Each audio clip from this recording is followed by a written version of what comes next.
안녕하세요.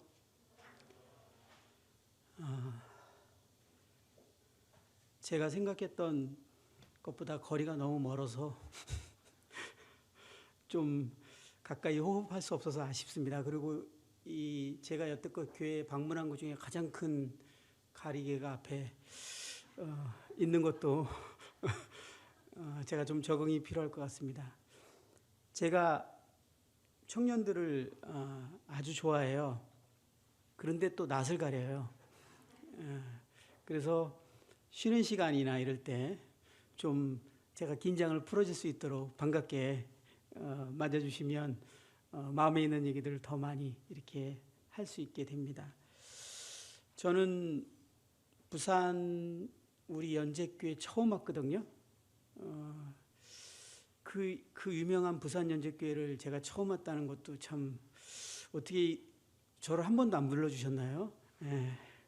작년에 올 뻔했는데 코로나 때문에 못 오게 됐고, 항상 뭐 소식은 듣고 그 다음에 우리 청년들 한번 이렇게 보고 싶은 마음이 있었는데요. 저는 30여 년이 넘도록 학생들이나 청년들과 계속 관계를 맺으면서 생활을 해왔어요. 그래서 그냥 그 청년들은 어떨지 모르는데 저는 청년들하고 있으면 그냥 마음이 편안해집니다. 그리고 만약에 제가 새로운 모임으로 옮기게 되면 저는 이 나이에도 일단 청년부에 가서 적응을 먼저 할 것 같아요. 거기가 편하고 그곳에서 빨리 적응하니까. 그래서 청년부에 교제하는 거라고 해서 제가 아무리 멀더라도 가고 싶다라는 생각을 하게 됐고, 또 교회에서 흔쾌히 보내주셔서 이렇게 오게 됐습니다.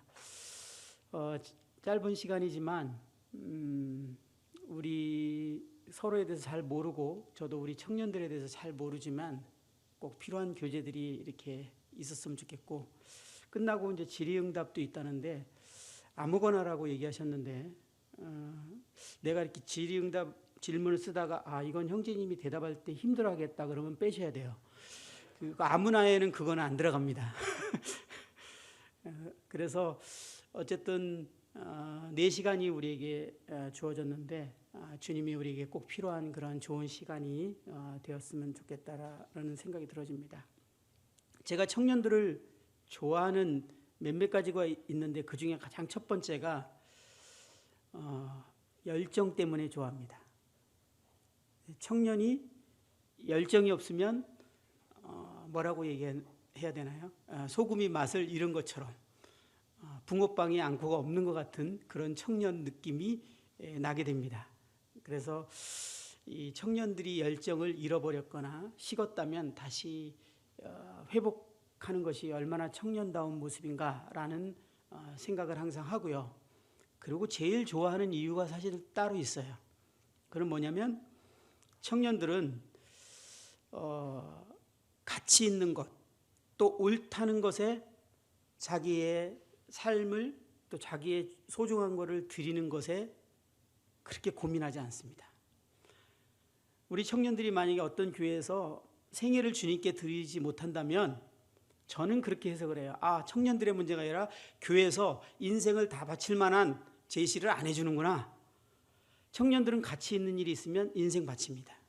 근데 어른들이 오해를 해요. 우리 청년들이 그렇게 얘기하면 도망갈까 봐, 그리고 힘들어할까 봐 오히려 조심해서 이 정도만 해주면 되겠어라고 하면 우리 청년들의 입장에서는 재미없습니다.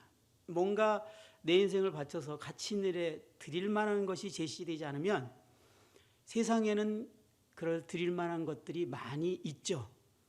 그러면 거기에 드리게 됩니다. 그래서 저는 가는 곳마다, 지금 저는 이천에 간 지 얼마 안 됐는데 이천에 가자마자 우리 청년들에게 온 생애를 어떻게 드릴 것인지를 제시했고, 저희 청년들은 6개월 만에 다 터닝 포인트였습니다.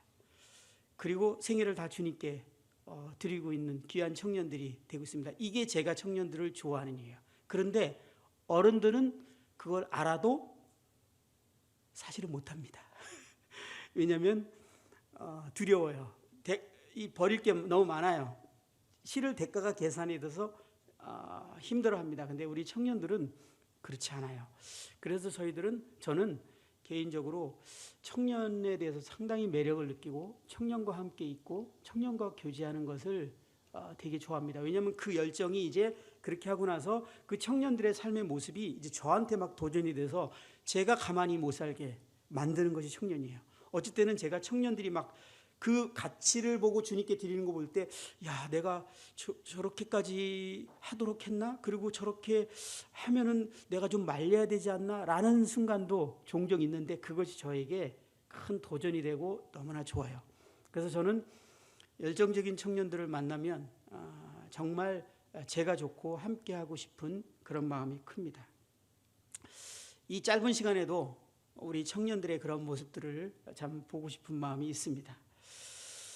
오늘은 특별하게 이 복음에 관한 세미나라고 해서 또 제가 참 특이한 시간이다.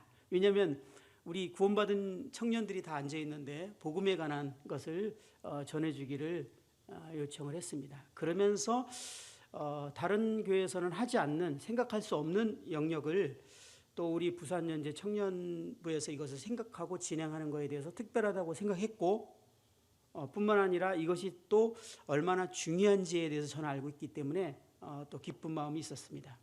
제가 학생들과 청년들과 요즘에 이제 학생 청년들을 만날 때 대부분 2세대들이 많죠. 우리 2세대에 대한 얘기 많이 듣습니다. 어쩌면 그 얘기가 또 스트레스도 되시고 또 그런 얘기 듣기 싫을 수도 있어요. 잠깐만 하고 넘어가겠습니다. 얘기를 해보면 학생들이나 청년들이 참 구원 문제의 이 복음에 대해 들으면서 자신의 삶과 이 뭔가 맞지 않는 이 딜레마 때문에 많이 힘들어하고, 어떤 청년은 그런 얘기 들었어요. 내가 참 차라리 모임의 2세대가 아니었으면 얼마나 좋았을까, 깔끔했을 텐데, 뭐 이런 얘기도 듣는 거를 보게 됩니다. 최근에도 어떤 형제님이 저희 교회에 이제 발령이 나서 오셨는데 수요일날 교제할 시간을 줬어요. 간증. 그런데 간증 첫 마디가, 저는 구원 간증을 특별히 할 게 없습니다. 언제 어느 때 구원받았는지 언제든지 모르겠습니다. 그런데 저는 믿어요. 이렇게 시작을 했어요. 그런 얘기를 들을 때마다 제가 마음이 아픕니다. 저희들의 책임이죠. 우리 청년들의 책임보다는 저희 교회에서 가르치는 분들의 이 부분에 대해서 좀 생각을 해야 될 부분이라는 생각이 많이 들게 됩니다. 교제를 하다 보면 2세들의 특징이 몇 가지가 딱 정리되어 있어요. 첫 번째는 하나님의 존재에 대해서 믿는다. 그렇죠? 어렸을 때 듣기 때문에. 그 다음에 두 번째는 예수 그리스도가 하신 일에 있어서 잘 알고 의심 안 된다. 거부감 없다. 쉽게 말하면 믿는다. 그렇죠? 그런데 그 중에 종종 또는 많이, 그런데 내가 구원 받았는지 안 받았는지는 확신은 없다. 논리가 안 맞죠?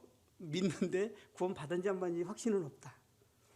구원의 확신이 있는 형제 자매인 경우 같은 경우에 그래도 구원받고 난 다음에 자주 고민스럽고 의심이 된다. 왜? 삶이 그것을 분명히 반영하거나 확증하지 못하기 때문에 어렵다. 구원의 확신이 없는 이제 학생이나 청년들과 교제해 보면 왜 그러냐면, 그분들도, 그 학생 청년도 똑같은 대답을 해요. 대부분의 이유는 내가 믿었다고 하는데 삶의 변화가 일어나지 않는다. 이런 문제를 또 갖고 있어요. 그러면 제가 마지막으로 하는 질문이 있습니다. 우리 지금 구원에 대해서 대화하는데 왜 구원을 받으려고 하느냐? 그렇게 힘들고 어렵고 막 힘든데 왜 이렇게 구원을 받으려고 하냐? 그랬더니 대답은 거의 95% 이상, 뭐 다른 대답은 거의 듣지 못했어요. 제가 95%지만 제 경험은 거의 100%에 가까운데 똑같은 대답이 있죠. 지옥에 가지 않으려고. 그 대화에서 무엇이 문제가 됐는지에 대해서 확연히 드러나고 있는 것을 느낄 수 있습니다. 오늘은 이 시간을 통해서 여러분들에게 항상 듣던 그 복음 자체의 내용을 들려드리는 시간은 별로 갖지 않을 겁니다. 아니, 어쩌면 아예 못 들을 수도 있어요. 복음을 전할 건데, 왜냐하면 다 아시기 때문에. 근데 제가 필요할 때는 그 복음이 실제로 능력이 되고 내 삶을 변화하고 성령님이 그걸 통해서 내 마음에 역사하고 그것을 내 삶을 승리로 이끌어가는 그 능력이 되는 데 있어서 그거보다 기초가 있는데 그 기초는 완전히 배제된 상태에서 복음이 들어오고 있습니다. 이것이 이제 큰 문제가 되고 있는 것을 느끼게 됩니다. 우리 연재교회는 잘 알고 있을 것 같은데 아파트를 질 때 기존에 있는 아파트를 다 허물고 새 아파트를 올려야 되는데 기존에 있는 낡은 아파트 위에다가 새로운 아파트를 짓는 사람은 아무도 없죠. 그런데 지금 우리 2세대들이 복음을 듣는 방식은 낡은 아파트 위에 그냥 새 아파트를 올리는 것 같지, 이 새로운 복음을 그 위에다 그냥 올리는 것 같은 그러한 상황이 연출되고 있습니다. 우리 청년들은요, 이 짧은 시간이지만 제가 소원하고 바라는 게 있다면 오늘 이 시간을 통해서 여러분들의 세계관이 확 바뀌었으면 좋겠습니다. 세계관이 바뀌고 나면 이 복음이 능력이 될 것입니다. 이 세계관은 안경과 같죠. 파란색 안경을 쓰면 다 파랗게 보입니다. 노란색 안경을 쓰면 다 노랗게 보입니다. 그래서 이 세계관이 어때에 따라서 똑같은 성경을 보는데도 네 식으로 다 해석을 해요, 성경을. 그래서 성경에서 말하는 세계관이 우리에게 기본이 터가 잘 닦여 있을 때 이 복음이 능력으로 오게 되는데 그것이 너무 부족하다라는 것을 확인하게 됩니다. 1세대 형제님들은 알게 모르게 본인들이 기성교회에서 말씀을 듣고 오랜 시간을 투자하면서 이 세계관이 기초가 터가 체계적이지 않더라도 나아졌어요. 그리고 이 기초 터 위에 모임에 누군가를 만나서 새로운 아파트와 같은 복음을 딱 들으니까 이 기초터에서 복음이 탁 자리를 잡으면서 진정한 구원의 역사가 일어났고 실제로 삶의 변화가 일어났고 그 삶이 그들의 인생을 이끌었습니다. 근데 형제님들은 경험상으로 어떻게 이제 생각하게 됐냐면 내가 기초를 놨다온 이 기성교회에서나 그 전에 신앙생활하면서 율법 안에서나 여러 가지 방식으로 그 가졌던 세계관이 잘못된 것이 많기 때문에 그걸 X표를 해버렸습니다. 그래서 이 세계관, 이 기초에 대해서 싹 버려버렸고 여러분들에게는 나의 삶을 변화시켰던 그 복음, 이게 나를 변화시킨 거거든요. 그래서 여러분들에게 그 복음을 전했어요. 복음은 틀리지 않았죠. 근데 여러분들에게는 그 세계관이 기초가 낮아지지 않았습니다. 그리고 그 위에다가 올려놓은 거예요. 그렇기 때문에 여러분들은 복음을 들었는데 이 복음이 자꾸 무너져. 삶에서도 무너져. 나 구원받았다고 하는데 한 달 정도 괜찮은 것 같다가 또 무너져 버렸어. 아, 나 아닌가? 이걸 반복하고 어느 날은 다 그런가 보다. 그냥 구원은 이런가 보다. 그리고 이제 구원받은 거로 결정을 합니다. 표현이 지나친가요? 그런 분 많이 만나요. 그러고 삽니다. 왜 이런 문제가 생겼을까요?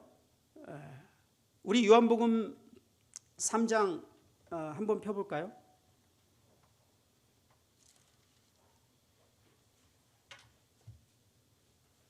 요한복음 3장에 보면 예수님이 니고데모와 대화하는 장면이 나오고 있습니다. 바리새인 중에 니고데모라 하는 사람이 이제 주님께 나옵니다. 유대인의 지도자입니다. 대화를 하던 중에 주님께서 그의 질문에 동문서답 같은 대답을 하시는데 3절입니다. 예수께서 대답하여 이르시되 진실로 진실로 내게 이르노니 사람이 거듭나지 아니하면 하나님 나라를 볼 수 없느니라 라고 말씀하십니다. 5절에도 보면 예수께서 대답하시되 진실로 진실로 내게 이르노니 사람이 물과 성령으로 나지 아니하면 하나님의 나라에 들어갈 수 없느니라. 이 거듭난다라는 것, 구원과 같은 개념으로 우리는 잘 이해하고 있고 거듭남에 대해서 우리는 잘 알고 있습니다. 그런데 하나님의 나라에 대해서 많은 오해가 있고 그거에 대해서 명쾌하게 이해하지 못하는 문제들을 갖고 있는 걸 보게 됩니다. 거듭나지 않으면 하나님 나라에 들어갈 수 없다라고 주님이 분명히 말하고 있는데요. 이 하나님 나라에 대한 오해는 우리가 죽어서 가는 거 나라라고 생각하는 오해가 있습니다. 결코 그렇지 않습니다. 그렇죠? 골로새 1장 13절에 보면 그가 우리를 흑암의 권세에서 건져내사 그의 사랑의 아들의 나라로 옮기셨으니 라고 말하고 있습니다. 구원받는 순간 우리는 하나님 나라로 옮겨진다는 거예요. 죽어서 가는 것이 아니죠. 사도행전 26장 18절에도 그 눈을 뜨게 하여 어둠에서 빛으로 사단의 권세에서 하나님께로 돌아오게 하고 어딘가에 이동입니다. 자, 어둠의 왕국 사단의 나라에서 하나님 나라로 옮겨지는 것을 구원이라고 합니다. 자, 한국에 있던 사람이 미국으로 가는 거예요.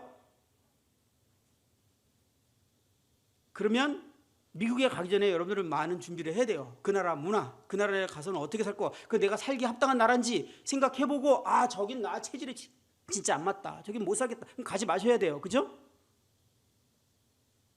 그런데 구원받는 사람들은 하나님 나라로 들어가는 건데 그 생각 한 번도 하지 않아요. 하나님 나라 들어가지 않으면 지옥 간다라는 이유 때문에 지옥에 들어가기 싫어서 그냥 구원받겠다고 해요.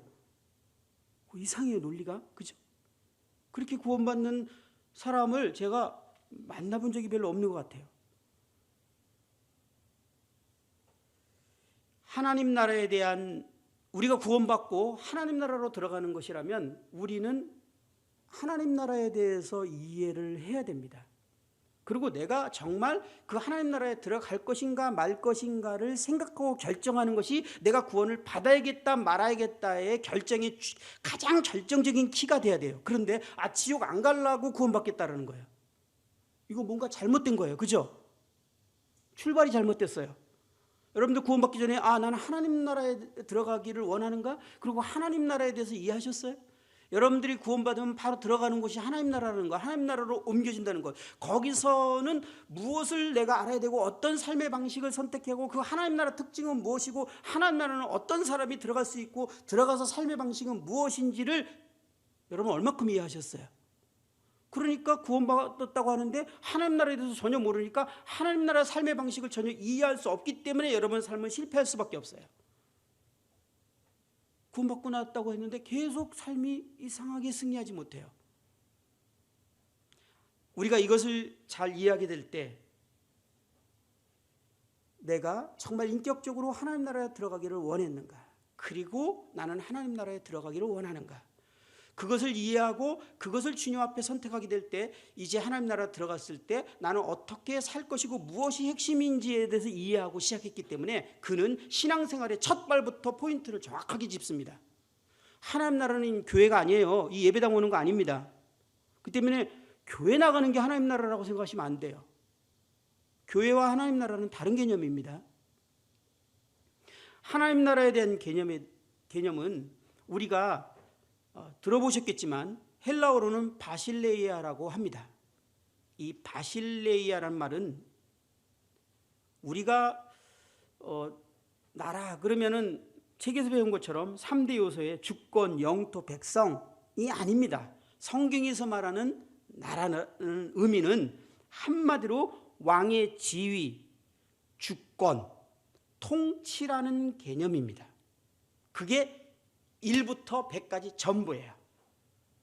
그래서 하나님 나라 바실레이아라는 말은 하나님의 주권과 통치라는 말의 의미입니다. 그래서 한 예로 누가복음에 이제 이 바실레이아라는 말이 열무나 비유에서 사용되고 있는데 여러분 시간상 제가 읽어드리니까 성경을 안 찾아보고 좀 이따가 적어놨다가 한번 확인들 하세요. 19장 11절에 보면 그들이 이 말씀을 듣고 있을 때 비유를 더하여 말씀하시니 이는 자기가 예루살렘에 가까이 오셨고 그들은 하나님의 나라가 당장에 나타날 줄로 생각함이로라. 자, 하나님의 나라가 당장에 나타날로 생각했어요. 이르시되 어떤 귀인이 왕위를 받아가지고 오려고 먼 나라로 갈 때 여기서 왕위가 바실레이아라는 헬라어입니다. 이 하나님 나라는 통치와 주권의 개념입니다. 하나님 나라는 주어진 영토 안에서 그분이 왕으로 그의 백성을 통치할 주권을 말하는 것이 하나님 나라입니다. 그래서 바실레이아는 그 나라에 속한 자들에게 왕의 위엄과 권세를 의미하는 것입니다. 즉 왕권과 통치권이 법적으로 효력을 나타내는 곳이 하나님 나라라는 의미입니다. 그래서 이것을 오늘날 쉽게 이해할 수, 왜 우리는 왕권 시대 주권 왕이 절대 주권을 가지고 다스리는 시대가 아니기 때문에 잘 이해하기 좀 어려울 수 있어요. 왜? 대한민국의 주권은 누구에 있죠? 국민. 그렇죠? 성경하고 180도보다 더 큰 표현이 뭐가 있을까요? 1800도인가요? 어떻게 표현할지 모르지만 완전히 다른 개념이에요. 하나님 나라는 주권과 통치가 전적으로 하나님께 있습니다. 그분의 뜻에 의해서 그분이 기뻐하신 대로 그분이 모든 것을 통치하는 나라. 그래서 이걸 어떻게 표현할까 할 때 제가 떠올랐던 게 프랑스의 절대군주 루이 14세 말이 떠올랐어요. 그래서 루이 14세가 맞나 찾아보니까 맞더라고요. 그가 뭐라고 그랬어요? 짐이 곧 국가다 이렇게 말했어요. 지금 많이 그 얘기 들으면 지금 대통령이 그렇게 말하면 이건 바로 탄핵입니다. 그죠? 근데 루이 11세는 이거보다 더 센 표현을 했어요. 짐이 곧 프랑스다 이렇게 말했어요. 이게 하나님 나라하고 그래도 제일 비슷한 표현을 하고 있는 표현이에요. 절대 주권으로 다스리는 나라. 이 개념을 여러분들이 구원받은 사람들이 옮겨지는 그 하나님 나라라는 개념을 먼저 머리에 탁 두셔야 돼요. 여러분의 세계관이 이것이 충돌하고 나갈 수도 있는데요. 이 마음 가운데 두셔야 돼요. 만약에 이게 안 들어오면요. 제가 말씀드린 게 녹음됐다면 한 10번, 20번 들으셔서 이게 내 세계관이 딱 바뀌셔야 돼요. 하나님께서는 자신의 영광을 위하여 주권과 통치를 드러내실 하나님 나라를 영원전에 계획하셨습니다. 이 세계관이 충돌되는 말들을 지금 표현을 몇 번 할 텐데요. 우리들의 세계관이 충돌되는 내용들이죠. 심지어 교회를 다니고 계시는데도 특히 이 세대들에게는 오늘 찬양의 내용 전체가 얼마나 우리를 감동하고 우리 마음을 움직이는 내용이에요. 그런데요, 지금 제가 말하는 내용하고 다 충돌되는 찬양 가사들이었어요. 그리고 여러분들도 충돌될 거예요. 이 말하니까 저 이단 아닙니다. 제가 찬양 가사하고 막 여러분 생각하고 충돌한다니까 사실이 근데 충돌이 돼요. 하나님의 최고의 목적은 무엇이죠? 하나님의 최고의 목적은 하나님 자신을 영광스럽게 하고 자신을 영원히 누리시는 것입니다. 하나님의 궁극적인 최고의 목적은요, 자신의 영광을 위하는 거예요. 그게 하나님의 최고의 목적이에요. 여러분, 사랑이 아니라, 그리고 인간을 지으시고 그 인간의 최고의 삶의 목적을 무엇으로 하나님이 절대 주권자이신 그분이 정하셨냐? 사람의 최고의 목적은 하나님을 영화롭게 하고 그분을 영원히 즐거워하는 것. 그것이 인간의 최고의 목적입니다. 그래서 모든 것이 하나님의 영광을 위해서 이제 시작되었어요.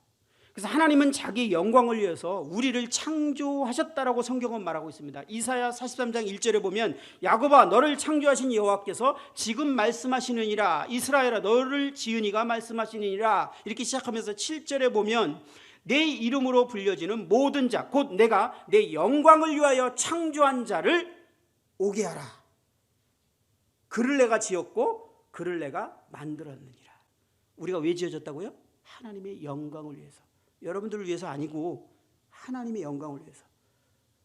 인본주의적인 세계관에 깊이 빠져있는 우리는 이게 충돌되고요. 어떤 사람은 제가 얘기할 때 거부감까지 든다는 얘기를 솔직히 말했어요. 예, 그렇게 충돌이 되는 것이 이상하지 않을 거예요. 왜? 이 세상은 인본주의 사고가 철저히 깊이 뿌리 박혀 있고 심지어 교회도 그것이 깊이 들어와 있기 때문에 그래요. 하나님께서는 자기 영광을 위하여 하나님 나라의 백성을 택하셨다라고 말하고 있는데요. 예레미야 13장 11절에 보면 여호와의 말씀이라 띠가 사람의 허리에 속함 같이 내가 이스라엘 온 집과 유다 온 집으로 내게 속하게 하였나니 그들로 내 백성이 되게 하며 내 이름과 명예와 영광이 되게 하려 하였으나 그들이 듣지 아니하였느니라. 하나님께서 그들을 택하서 내 백성이 되게 하신 이유를 말씀하시는데 내 이름과 내 명예와 내 영광이 되게 하려고 그렇게 했다 이렇게 말하고 계셔요. 이스라엘 백성을 택한 이유라고요. 이게 이스라엘 백성으로 생각하시면 안 돼요. 저와 여러분을 택한 이유입니다. 하나님의 궁극적인 목표는 자기 이름의 영광을 지지하고 나타내는 것이라고 말하고 있는데요. 이사야 48장 9절에서 11절을 읽어드리면 내 이름을 위하여 내가 노하기를 더디할 것이며, 하나님이 노아 오래 참으시는데 그 이유가 뭐냐면 내 이름 때문에. 내 영광을 위하여 내가 참고 너를 멸하지 아니하리라. 만약에 하나님께서 누군가를 오래 참고 멸하지 않고 심판하지 않고 은혜를 베푸시고 구원을 하셨다면 이유는 딱 한 가지인데 내 이름, 내 영광 때문에 그렇게 하겠다라는 거예요. 우리는 하나님이 우리를 너무나 사랑해서, 틀린 말 아닌 것 같은데 아니요. 그거는요, 두 번째 올려놓을 대단이에요. 첫 번째 기초공사.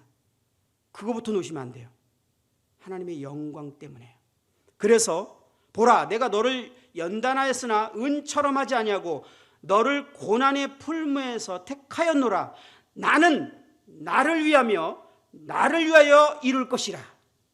어찌 내 이름을 욕되게 하리요 내 영광을 다른 자에게 주지 아니하리라. 이렇게 주님이 하나님께서 말씀하셨어요. 뭐라고요?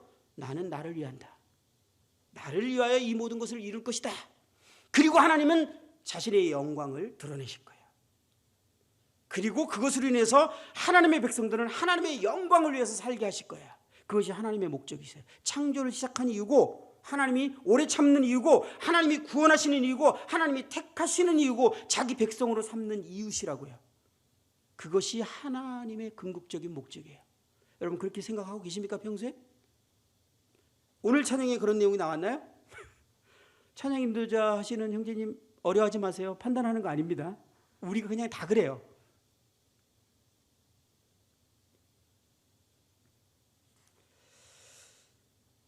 하나님께서 영원전에 자신의 영광을 위하시는 그분께서 그 영광을 위하여 주권과 통치를 드러내실 하나님 나라를 계획하신 거예요.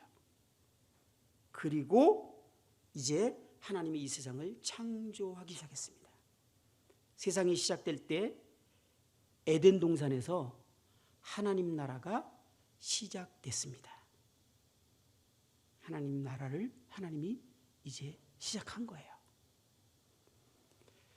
에덴 동산에서 하나님은 자신을 순종하는 많은 백성들을 원하셨고, 자신의 주권과 통치를 받아들이고 순종하는 그 백성들이 이제 많은 백성들이 이제 이루기를 원했고, 그들은 그 하나님의 주권과 통치로 그들을 하나님께서는 다스리고자 하셨습니다. 여기까지만 얘기하면 뭔가 이렇게 기름이 없는 것처럼 빡빡하고 뭔가 이렇게 참 마음이 막 감동되지 않고 뭔가 다 하나님 때문에 우리가 존재한 뭐 이렇게 이런 느낌 들죠. 일단 그 느낌 자체는 인본주의라서 드는 거 맞고요. 그럼에도 불구하고 하나님께서 그렇게 한쪽만 말씀하지 않았어요. 자, 어떻게 균형을 잡냐? 성경 균형. 하나님은 절대 주권자이시고 그분의 영광을 위하시고 그분이 주권과 통치로 다스리면서 그 백성들에게 영광을 받으시고자 우리를 지으셨는데요.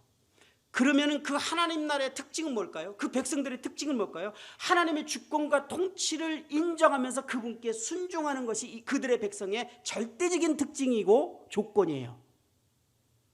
그런데 그 하나님께 순종하는 백성들에게 하나님이 이제 통치와 주권을 가지고 다스리는데 어떻게 다스리느냐? 사랑으로 다스리십니다. 사랑으로 다스리세요. 사랑은 뭐예요? 모든 필요를 채워주는 거죠. 사랑은 어떻게 표현하느냐? 주권자 입장에서, 부모 입장에서, 하나님 입장에서 사랑의 표현은 필요를 채워주는 거예요. 부모가 아이들을 사랑을 어떻게 표현하죠? 태어나기 전부터 필요를 다 준비하고 태어나서 그 아이가 자라는 순간에 애들이 자기 스스로 내가 뭔가 필요하다고 막 고민하면 부모가 너 뭐 필요한데 이러고 주지 않아요. 애들이 생각하기도 전에 부모들은 다 필요를 준비해서 줍니다. 하나님께서 인간을 창조하시고 다스리고 통치하실 건데 사랑으로 다스리기를 원했기 때문에 인간을 만들기 전에 온 우주 만물을 지으시고 인간에 필요한 모든 것들을 준비해 놓으셨어요. 사랑의 통치를 하시기로 하신 거예요. 그래서 인간 아담과 하와는 에덴 동산에 태어났을 때 모든 필요가 채웠습니다. 하나님의 사랑의 통치를 받은 거예요. 여러분이 찬양하고 여러분들이 좋아하는 부분이 이쪽이죠. 이거 깊이 믿으시죠? 그런데 요거만 믿으셔. 그분이 주권과 통치로 다스린다라는 개념은 없으세요. 가슴에 손을 얹고 얘기해 보세요. 그래서 이 구약을 보면 이해 안 가는 장면들이죠. 이스라엘 백성들을 하나님이 그렇게 사랑하신다는데 그들의 순종과 불순종했을 때 하나님의 태도가 어떻게 급변하는지에 대해서 다시 한번 성경 보세요. 그냥 애들까지 싹 다 죽여버립니다. 여러분 성경 보다가 좀 내가 아는 하나님의 사랑의 하나님이 이거 참 적응이 안 된다 이런 생각 안 하셨어요? 하나님이 가나안 땅에 들어갈 때 참 오래 참으셨거든요. 그분이 하나님이신 거고 주권과 통치 다시는 이 하나님인 걸 그들에게도 여러 방식으로 드러냈는데요. 그들이 그 하나님의 주권과 통치를 거절했을 때 이제 이스라엘 백성들이 가나안에 들어가라 할 때 어떻게 표현합니까? 애기까지 싹 다 죽여버려라. 여러분이 아는 사랑의 하나님이 이게 말이 됩니까? 뭔가 세계관에 충돌되지 않아요? 잘못 알고 계신 거예요. 여러분들 세계관이 잘못되어 있는 거예요. 그게 당연한 거예요. 자, 절대 주권자는 그렇게 하시는 거예요. 자, 과거에 수백 년 전에 절대 주권자 어떻게 합니까? 어떤 마을에 딱 갔는데 그 마을이 자기를 정말 왕의 그 마땅한 그 예우로 그를 영접하지 않았어. 그럴 때 주권자가 어떻게 합니까? 이 마을 싹 쓸어버려. 그러면 문제 있습니까? 쓸어버리는 거예요, 그냥. 그렇잖아요. 이상해요, 제 말이? 여러분 민주주의국에 살아서 이해 안 가? 영화라도 보세요. 싹 쓸어버려 그러면 싹 쓸어버리는 거예요. 그게 법이에요. 그리고 그 쓸어버리는 이 왕을 따르는 백성들이 저 왕이 미쳤나 이러지 않아요. 당연히 얘네들은 죽을 일을 한 거야. 왕을 왕답게 안 돼 있거든. 그런데 그들이 왕답게 됐을 때 이 왕은 그 나라를 어떻게 합니까? 사랑으로 다스립니다. 그죠? 이상해요? 이게 성경에서 말하는 하나님 나라야. 하나님이시라고요. 하나님 나라는 하나님의 통치에 순종하며 그 명령을 따르는 것이 가장 핵심이고 중요했어요. 부모가 아이들의 모든 사랑으로 필요를 채울 때 아이들은 어떻게 사랑을 반응합니까? 부모의 필요를 채워야 애들이요? 말도 안 되는 얘기지. 그냥 애들은 부모의 말을 순종하고 부모를 즐거워하면 끝. 그렇죠? 그럼 되는 거예요. 하나님은 우리를 절대 주권으로 다시는데 사랑으로 통치하세요. 그래서 우리를 필요를 채웠어요. 에덴 동산의 아담과 하와 그다음에 태어날 모든 사람들의 필요를 다 준비하시고 사랑으로 다스릴 계획을 하셨어요. 그 에덴 아담과 하와에게 원했던 거는 뭐죠? 순종. 그 표현이 뭐예요? 여호와 하나님이 그 사람에게 명하여 이르되 이 선하게 하는 나무는 먹지 말라. 왜 그게 있었는지 이세들한테 참 질문 많이 받아요. 자, 하나님 나라를 창설하시고 하나님이 다스리는 방식이군요. 직접적인 방식보다도 위임 권위를 통해서 다스리고 하나님의 영광을 받는데 아담에게 위임 권위를 주셨어요. 아담이 모든 그 하나님의 피조물을 다스릴 수 있는 위임 권위. 너 다스리라 이렇게 말했죠. 그리고 실제로 짐승들을 아담에게 보낼 때 짐승이 이름 지면 그 짐승이 이름 됐어요. 주권자가 되어버린 거예요. 위임 받아서 아담이 왕인 거예요. 쉽게 말하면 이 아담의 왕권을 누가 뺏어갔어요? 나중에 죄를 질 때 사단이. 그래서 사단은 이 세상 뭐라고요? 아담에게 그 왕권이 있었다니까요. 주권이 하나님께 위임받은. 그래서 하나님이 아담을 문제가 있음을 인식했어요. 왜? 우리가 왕권을 가지고 마음이 교만해지고 높아지면 사단처럼 넘어질 수 있거든요. 그래서 하나님이 아담에게 기억할 수 있도록 은혜를 베풀었어요. 선악을 알게 한 나무를 딱 두고 항상 이걸 볼 때마다 네가 순종해야 될 대상이 있다는 걸 기억해라. 왜? 여기는 하나님 나라니까. 주권과 통치가 결정적이에요. 아담은 그것을 기억했어야 됐어요. 그런데 아담이 뭐라고요? 불순종했어요. 주권과 통치를 거절했단 말이에요. 그것이 문제의 시작인 거예요.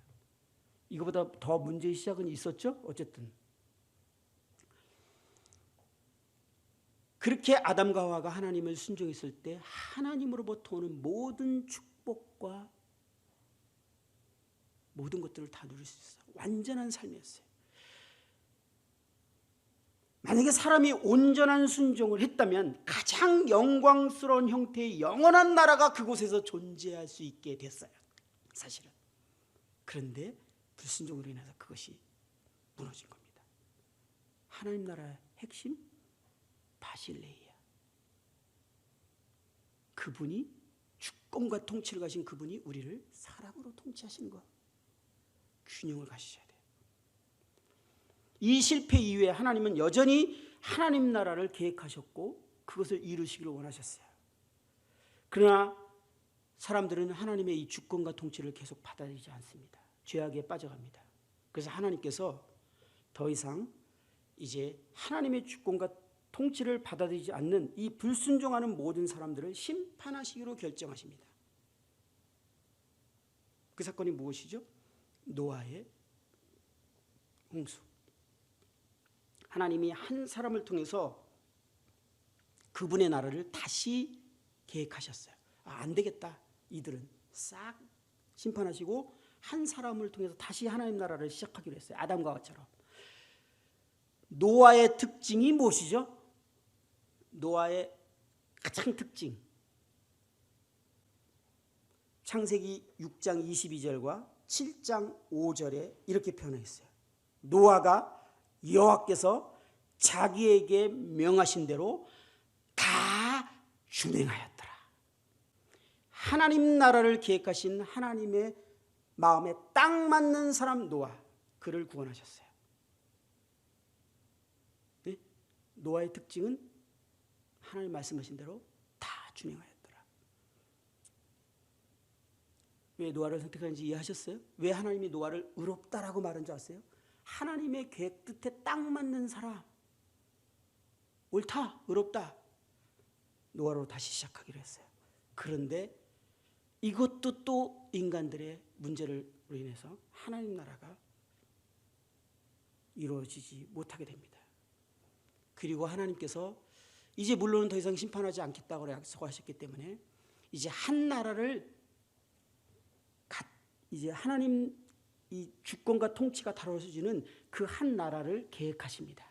그것이 바로 이스라엘이죠. 이스라엘을 얻기 위해서 한 사람을 선택하는데 누구를 선택했죠? 아브라함. 아브라함의 특징이 무엇이죠? 본토 친척 아비 집을 떠나라. 어떻게 했어요?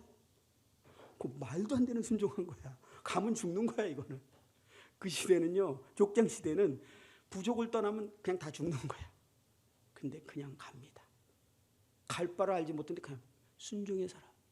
마지막에 순종 훈련을 더 받은 다음에 하이라이트 순종 뭐예요? 이삭을 제물로 바칩니다. 왜 하나님이 아브라함을 선택하고 훈련시키고 이렇게 했는지 이해되세요? 이제 그분의 나라를 계획하셨기 때문에 그분의 절대 주권과 통치가 이제 되어지는 나라, 이스라엘이 그 나라예요. 출애굽기 19장을 보겠습니다. 출애굽기 19장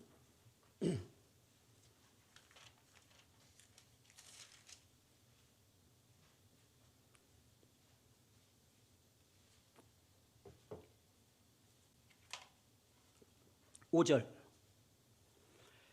이제 하나님이 그 뜻을 이룰 날이 오셨습니다. 이스라엘 백성을 통해서 하나님이 직접 다스리는, 펜테코스트는 이걸 신정정치라고 말하기도 했어요. 하나님 나라. 이 하나님의 계획이 이제 왔습니다. 출애굽해서 그들을 이제 광야로 인도하시고 가나안 땅에 가서 그 하나님 나라를 이제 시작할 계획을 하나님이 가시고 시작했는데요. 5절에 보면 그 계획을 이제 드러내십니다. 세계가 다 내게 속하였나니 너희가 내 말을 잘 듣고 내 언약을 지키면 너희는 모든 민족 중에서 내 소유가 되겠고 너희가 내게 대하여 제사장 나라가 되며 거룩한 백성이 되리라. 너는 이 말을 이스라엘 자손에게 전할지니라. 하나님이 이제 이스라엘 백성들과 언약을 하려고 합니다. 그 언약을 했을 때 얻는 혜택이 이스라엘 백성들 뭐냐면 너는 내 소유가 되겠고, 이 소유가 시굴라라는 말입니다. 이거 뭐냐면 왕이 가장 좋아하는 보석을 의자 옆에 함이 하나 있거든요. 의자에 뚜껑 열면 보석이 들어가는 함, 그 안에 이제 보석을 집어넣는 이 보석함을 시굴라라고 합니다. 그러니까 이스라엘 백성들 내가 가장 아끼고 귀하게 여기고 항상 곁에 두고 만지고 즐거워하는 대상으로 만들겠다. 이렇게 말했어요. 그리고 너희는 내 백성이 될 것이다. 내 제사장 나라는 나를 너희들 통해서 이제 하나님의 주권과 통치를 사람들이 이제 알게 하겠다. 이렇게 얘기한 거예요. 하나님이 그렇게 너희들을 하기 위해서 아브라함을 택했고 너희들이 이제 한 민족이 됐고 이제 너희들 그것을 정식으로 너와 나와 언약을 하자라고 하는 겁니다. 그런데 하나님이 조건을 하나 제시합니다. 하나의 조건밖에 없어요. 아담에게 제시했던 것처럼 그 너무나도 그냥 단순한 하나의 조건. 그 뭐예요? 내 말을 잘 듣고 순종하면. 그거 하나였어. 왜? 하나님 나라는 하나님의 주권과 통치가 이루어진 나라니까.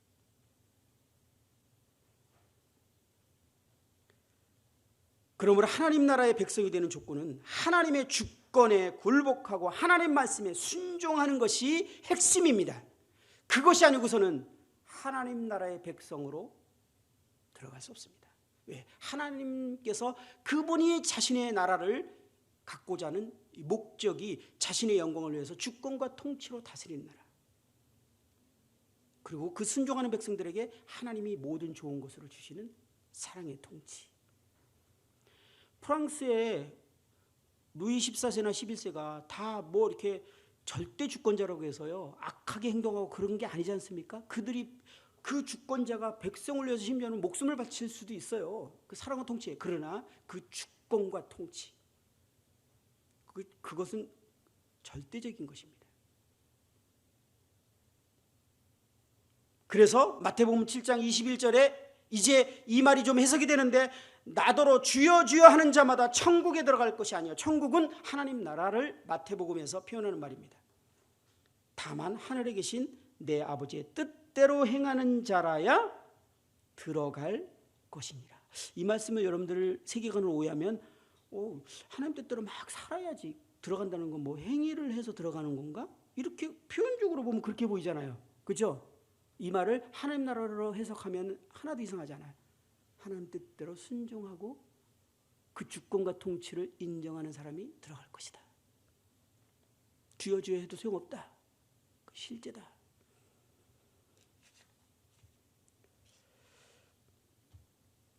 하나님께서 이스라엘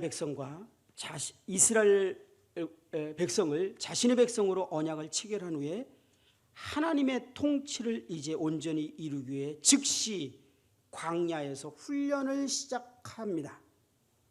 그 훈련은 하나님을 믿고 순종하는 훈련이었어요. 그러나 20세 이상의 사람들은 하나님이 계획하시고 통치하실 적과 꿀이 흐르는 땅, 가나안 땅에 들어가지 못하게 됩니다.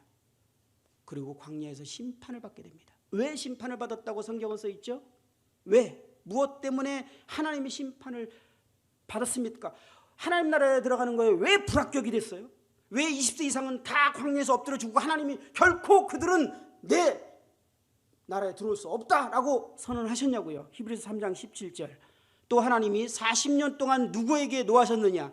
그들의 시체가 광야에 엎드러진 범죄한 자들에게 아니냐? 18절. 또 하나님이 누구에게 맹세하사 그의 안식에 들어오지 못하리라 하셨느냐? 곧 순종하지 아니하던 자들에게가 아니냐. 누가 못 들어갔다고요? 순종하지 못하는 자들이. 하나님 나라니까. 그분의 주권과 통치가 다스려질 나라니까. 4장 6절에 보면 히브리서요. 그러면 거기에 들어갈 자들이 남아있거니와 복음 전함을 먼저 받은 자들은 순종하지 아니함으로 말미암아 들어가지 못하였으므로. 왜 못 들어갔다고요? 순종하지 아니함. 11절. 그러므로 우리가 저 안식에 들어가기를 힘쓸지니 이는 누구든지 저 순종하지 아니하는 본에 빠지지 않게 하려 함이라.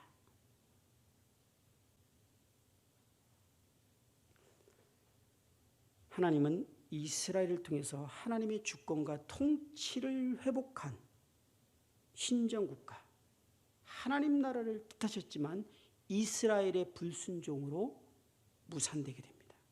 대표적인 예가 사무엘상 8절에 나옵니다. 이스라엘 사람들이 하나님의 통치를 거절합니다. 사무엘상 8장 4절부터 제가 읽어드리면요, 잘 아는 내용이에요. 이스라엘 모든 장로가 모여 라마에 있는 사무엘에게 나아가서 그에게 이르되, 보소서, 당신은 늙고 당신의 아들들은 당신의 행위를 따르지 아니하니 모든 나라와 같이 우리에게 왕을 세워 우리를 다스리게 하소서 한지라.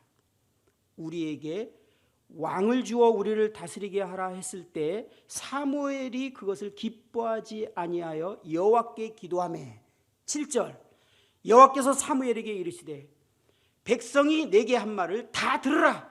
이는 그들이 너를 버림이 아니요 나를 버려 자기들의 왕이 되지 못하게 함이니라.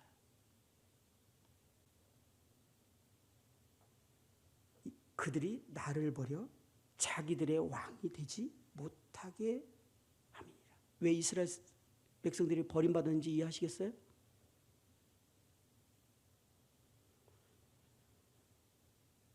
이스라엘은 하나님의 왕되심을 거절하고 하나님께 순종하지 않으므로 하나님의 백성된 특권을 누리지 못하고 하나님의 진노로 전 세계에 흩어지게 됩니다. 첫 시간 20분 다 됐는데요, 제가 10분 더 할게요.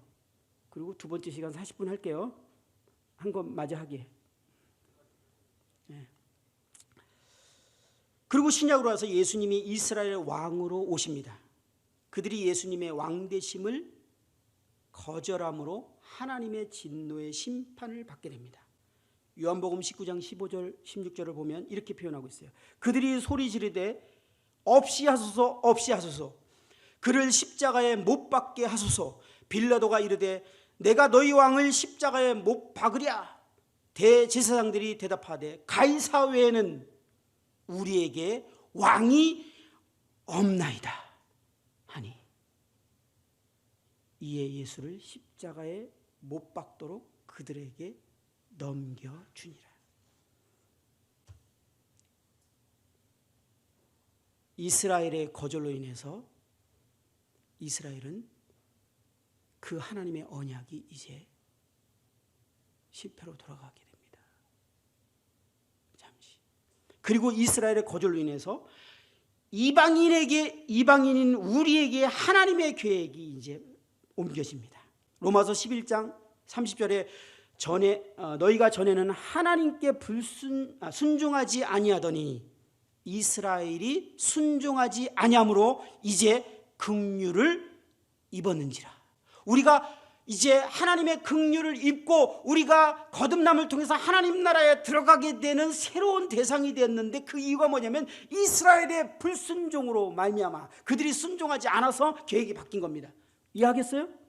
그래서 우리의 구원은 하나님의 나라에 들어가는 거예요. 하나님의 백성이 되는 거예요. 이스라엘의 불순종으로 우리에게 기회가 온 거예요. 하나님이 영원전부터 창세기 에덴 동산부터 계속 계획했던 그 하나님 나라 아직도 진행되고 있는 중이에요. 이스라엘의 거절로 이방인인 우리에게 하나님 나라의 복음이 제시됩니다. 그래서 구원은 하나님 나라로 옮겨지는 것이라고 제가 말씀드립니다. 그리고 이제 성경의 나머지 부분은 주님께서 하나님 나라를 완성하기 위해서 다시 오신다고 말하고 있습니다. 그때는 먼저 하나님의 통치를 거절하고 불순종한 자들에게 심판이 먼저 있게 됩니다. 반드시 하나님의 심판이. 아까 말했어요. 그 마을에 왕됨을 거절하고 왕을 싫어하는 그 마을이 있다면 어떻게 합니까? 그 마을은요 완전히 불바다 되는 거예요. 그렇지 않습니까? 절대 주권자가 놔두겠어요? 이제 주님이 다시 오십니다. 이것이 이사야 13장 9절부터 예언되어 있는데, 주의 날, 여호와의 날이라는 표현으로 예언되어 있습니다. 이 날을 우리는요 7년 대환란 이렇게 말하고 있어요. 7년 대환란은 무슨 날입니까? 하나님의 주권과 통치를 거절했던 이 땅에 사는 이제 이스라엘을 선두로 해서 모든 민족에게 대대적인 심판이 임하게 됩니다. 그때 이스라엘 백성들이 이제 회개하는 역사도 물론 일어나긴 합니다. 회개. 중요한 단어 나왔습니다. 이 심판이 있고 난 후에 주님의 통치가 이제 회복됩니다. 그것이 뭐죠? 천년왕국. 그죠? 하나님 나라가 1000년 동안 이제 이루어집니다. 통치가. 이때는 주님이 온전한 통치를 하게 되는데 하나님께서 모든 민족들에게 영광을 받으시는 그 통치가 이루어지는데 하박국의 선지자는 이것을 예언하기를 2장 4절에 이는 물이 바다를 덮은 같이 여호와의 영광을 인정하는 것이 세상에 가득함이라. 결국 목적, 하나님의 목적, 하나님의 영광을 인정하는 것이 온 세상에 가득한 나라 천년왕국. 3장 3절에 그의 영광이 하늘을 덮었고 그의 찬송이 세계에 가득하도다. 하나님이 영원전에 품었던 그 하나님 나라, 주권과 통치를 통해서 하나님의 영광이 드러나는 나라.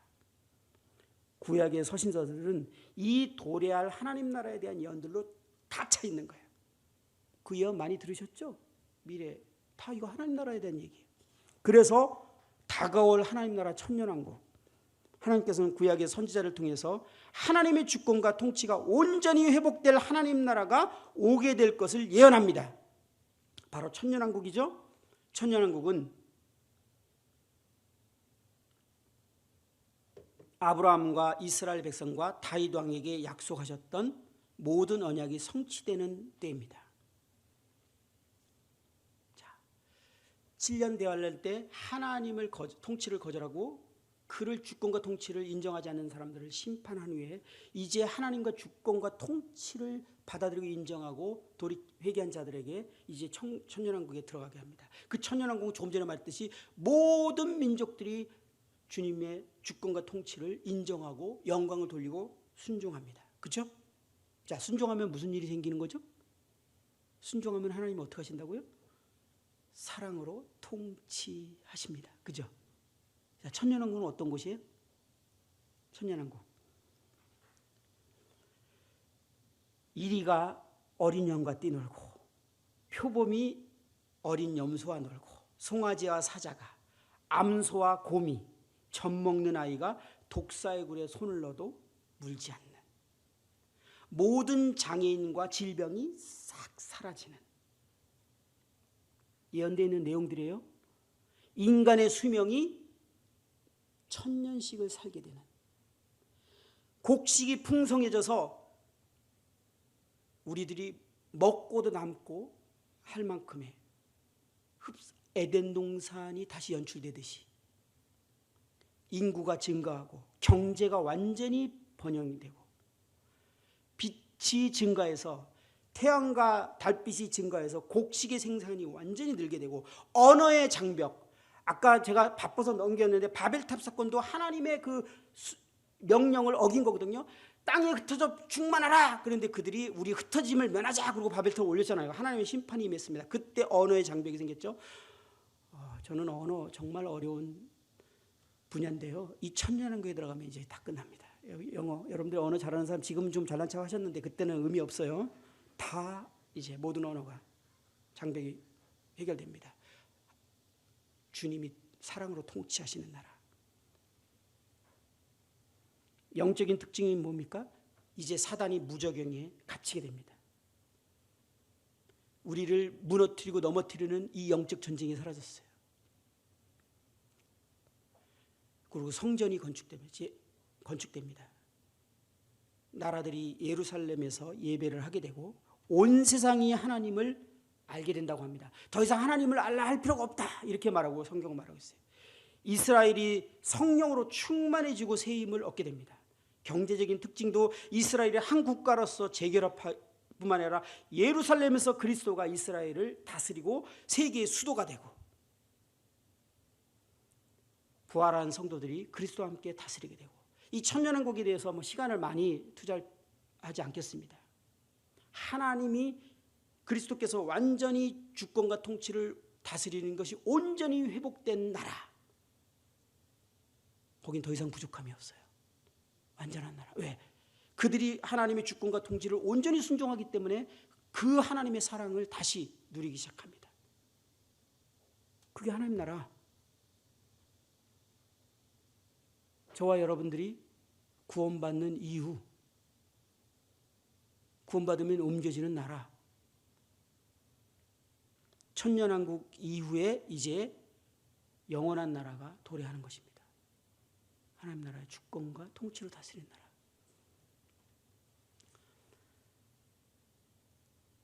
딱 제가 시작한 지 1시간 만에 창세기부터 요한계시록까지 여러분 성경을 띄셨어요.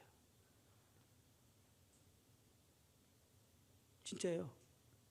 이것 빼잖아요. 성경 남는 게 없어요. 다 이 얘기예요. 창세기부터 끝까지 다 이 얘기라니까. 제가 다음 시간에 볼 텐데 예수님께서 제자들이 사도들이 이 땅에서 하나님 나라를 얼마나 많이 얘기했는지 한번 찾아보면 충격이 될 거예요. 그리고 그들이 전한 복음이 하나님 나라 복음이라는 것을 확인하시게 될 거예요. 성경 이것 빼면 없어요. 근데 여러분들은 이 하나님 나라에 대한 이해를 얼마나 갖고 계십니까?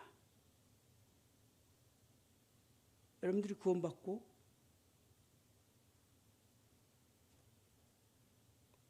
옮겨지는 것이 하나님 나라라는 것을 이해하고 계십니까?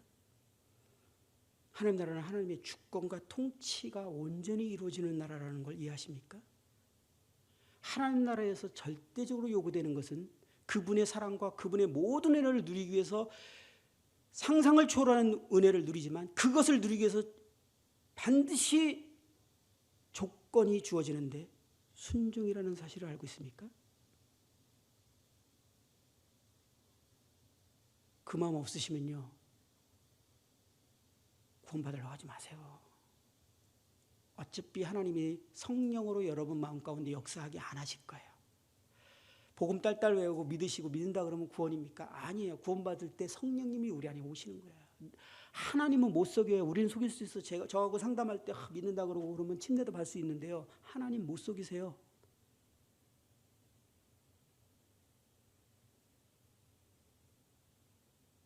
그 나라 가서 나 너 모르겠다라고 할 사람이 얼마나 많을지 우리 두려워해야 됩니다. 왜? 구원받아야 될 이유와 동기도 모르는데 그걸 원한 적도 없어. 그럴 마음도 없어. 지금 갑자기 떠오르는데 청년들이 자매들이 남편한테 순종할 마음이라고 한 번도 생각도 안 했는데 결혼하겠대. 형제들이 아내를 정말 주님이 십자가에 죽은 것처럼 사랑할 준비가 하나도 안 됐는데 결혼하겠대. 이거하고 똑같아. 그러고 결혼해서 막 고생하면서 눈물 쭉쭉 짜면서 내가 왜 결혼했는지 모르겠어요. 왜 이렇게.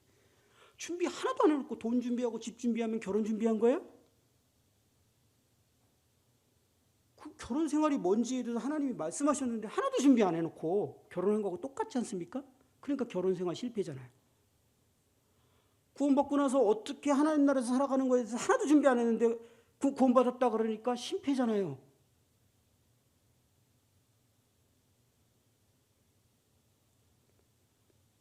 세계관부터 바꿔봅시다. 오늘 시간이 됐는데 다음 시간에 이어서 하겠습니다.